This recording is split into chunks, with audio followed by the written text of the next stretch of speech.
নমস্কার, আমি পুষ্পা। তো আবার একটা ছোট্ট মিনি ব্লগ নিয়ে এসেছি। আমার বাবা এসেছিল মেয়েকে দেখতে, তাই এই মিষ্টিটা নিয়ে এসেছিলো। মিষ্টি নয়, ঠিক এটা গজা, এটা আমার খুব প্রিয়। আর মন্ডা আমার মেয়ে খেতে খুব ভালোবাসে। আমার বাবার বাড়ির ওখানকার মন্ডা খুব বিখ্যাত। আর এই যে একটা পনিরের প্যাকেটও নিয়ে চলে এসেছিলো, কারণ আমি পনির খেতে খুব ভালোবাসি তার জন্য। আর এটা হচ্ছে বাবা টিফিন পেয়েছিল মন্দিরের।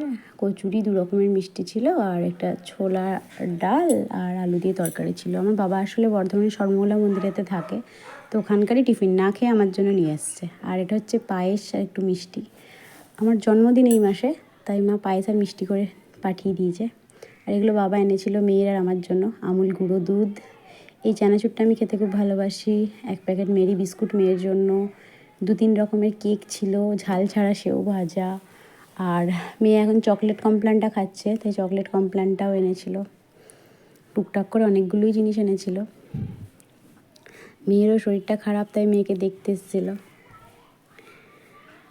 আর আমি এই যে আজকে সব ছাদে কাপড়গুলো রোদে দিয়েছি, তাও একদিনে সবগুলো হলো না, এখনও কিছু বাকি আছে। আবার সামনে রবিবার দিন দেবো ভাবছি।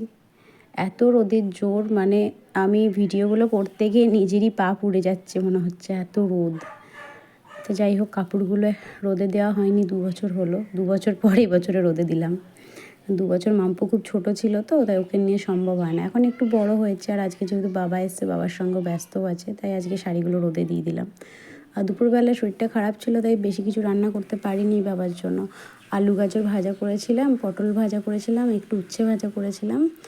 আর ওই যে বাবা যে পনিরটা এনেছিল, পনির দিয়ে আলু দিয়ে একটু ঝোল করে তরকারি করেছিলাম। ডাল করার কথা ছিল, কিন্তু বাবা বলল ডাল করতে হবে না, একটু ঝোল রাখলেই হবে তরকারির। ব্যাস, আর কিছুই না। তো কেমন লাগলো আমার এই ছোটো ব্লগটি জানাবে।